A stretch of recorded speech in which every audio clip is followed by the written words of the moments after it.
शांग सभ्यता पहली एक ऐसी सभ्यता थी जिसमें एक प्रमुख सभ्यता की सभी विशेषताएं थी। यहाँ पुरातात्विक और लिखित दस्तावेज आपस में मेल खाते थे। चीनी सभ्यता की विशेषताओं का विकास शांग काल में ही हुआ था। चीन के सिया राजवंश के अंतिम शासक चिएह अत्यंत क्रूर एवं विलासी था। इसके आचरण से उबरकर कुछ लोगों ने टंग नामक एक युवराज के नेतृत्व में विद्रोह कर सत्ता पर अधिकार कर लिया। टंग ने चीन में जिस राजवंश की स्थापना की, इतिहास में उसे शांग राजवंश के नाम से जाना जाता है। शांग राजाओं ने 1766 ईस्वी पूर्व से 1122 ईस्वी पूर्व तक शासन किया। शांग काल को चीनी इतिहास में यिन काल के नाम से भी जाना जाता है। पुरातात्विक शब्दावलियों में इस काल को कांस्य काल नाम दिया गया है। शांग शासकों की राजधानी उत्तर मध्य घाटी में स्थित अन्यांग नगर में थी, किंतु बाढ़ के प्रकोप के कारण समय समय पर इसे स्थानांतरित किया जाता रहता था। 1122 ईस्वी पूर्व पश्चिमी चाउ ने इस राजवंश को पराजित कर दिया। शांगाओ हुआंगहो यानी पीली नदी और यांगत्से नदी के किनारे बसे थे। बांद्रा, बाजरा, चावल इनकी प्रमुख फसलें थीं। कपड़े पटसन के रेशे से और खेती के उपकरण पत्थर या हड्डियों से तैयार होते थे। पशुपालन में भैंस, बकरी, भेड़, सुअर और मुर्गियां शामिल थीं। अनाज को ये लोग गड्ढों में रखे हुए बर्तनों में रखते थे।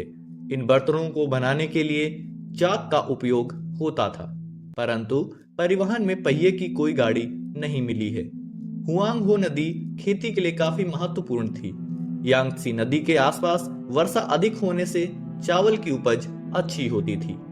चीनी इतिहास में नवपाषाण कालीन संस्कृतियों के पश्चात शांग युगीन संस्कृति का काल आता है।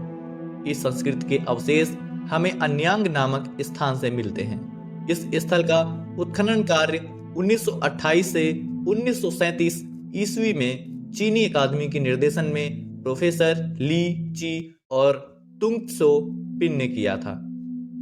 यहाँ के लोग मृदभांड और कांस्य भांड बनाना जानते थे। इसके अतिरिक्त वे सींगों, अस्थियों और कौड़ियों पर नक्काशी करने और पत्थर की मूर्तियां बनाने की कला भी जानते थे। इनका मुख्य व्यवसाय कृषि और पशुपालन था। यहाँ के लोग लोहे से परिचित थे क्योंकि वे युद्ध में रथों का उपयोग करते थे। पक्की ईंटों से वे अपरिचित थे क्योंकि मकान के अवशेष अभी तक उपलब्ध नहीं हैं। यहाँ का समाज वर्गों में विभाजित था, जिसमें अभिजात वर्ग, जिसमें कुलीन व शाही परिवार आते थे, व्यवसायिक, जिसमें कुम्हार, गडरिया, ढलाई करने वाले आते थे, और एक अन्य वर्ग सामान्य जन भी था। पूरे राज्य का मुखिया राजा होता था। राजा की नियुक्ति वंशानुगत होती थी, परंतु यह जरूरी नहीं होता था कि राजा का बड़ा पुत्र ही राजा बने। शांग समाज कुछ अर्थों में वंशों के विभिन्न समूहों का एक संघ माना जा सकता है। शांग राजा स्थायी सेना भी नहीं रखते थे, बल्कि रिश्तेदारों, छोटे कुलीनों और सहयोगियों पर निर्भर रहते थे, जो आवश्यकता पड़ने पर युद्ध के समय सैनिकों की आपूर्ति करते थे। राजा धार्मिक व राजनीतिक दोनों का प्रमुख होता था। शांग राज्य को एक धर्म राज्य समझा जा सकता था, क्योंकि राजा ही अपने पूर्वजों व ईश्वर से बात कर सकता था, जिसमें सर्वोच्च देवता जो डी कहलाता था।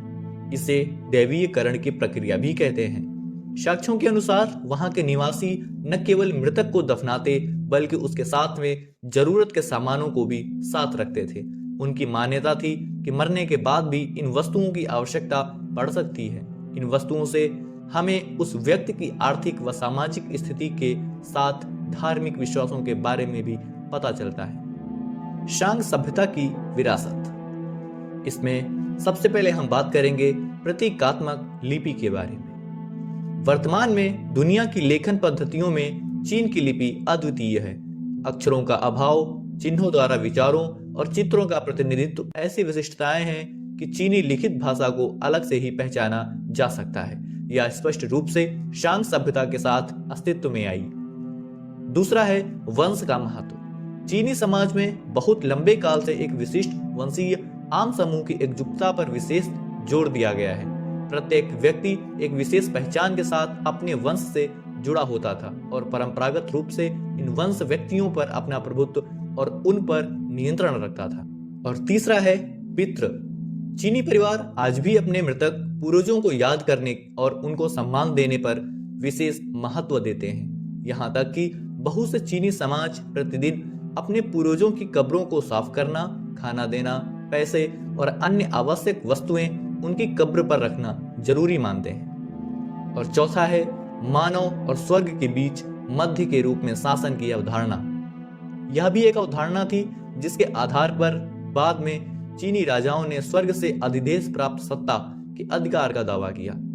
इसका विकास शांग राजवंश में हुआ, क्योंकि शांग राजा ही एक ऐसे शासक थे जो सीधे आत्माओं और ईश्वर से बात करने का दावा करते थे। चीन की पुरातात्विक खोजें कांस्य युगीन सभ्यता के विकास का एक स्पष्ट रूप प्रदर्शित करती हैं। चीन की कांस्य युगीन सभ्यता अपनी उच्च स्तरीय कांसे की ढलाई व सुंदर वस्तुओं के निर्माण से पहचानी जाती है। यह राज्य ऐसे शासक के द्वारा चलाया जाता था जो धार्मिक व राजनीतिक प्रमुख होता था। ये लोग अपने पूर्वजों व वंशीय परंपरा के साथ कर्तव्यों पर भी बल देते थे। इस प्रकार हम कह सकते हैं कि शांग काल में चीन में राजनीतिक, आर्थिक, धार्मिक तथा कला कौशल और बौद्धिक क्षेत्र में जो प्रगति हुई है, उससे चीन की कांस्यकालीन सभ्यता उन्नति के शिखर पर पहुंच गई।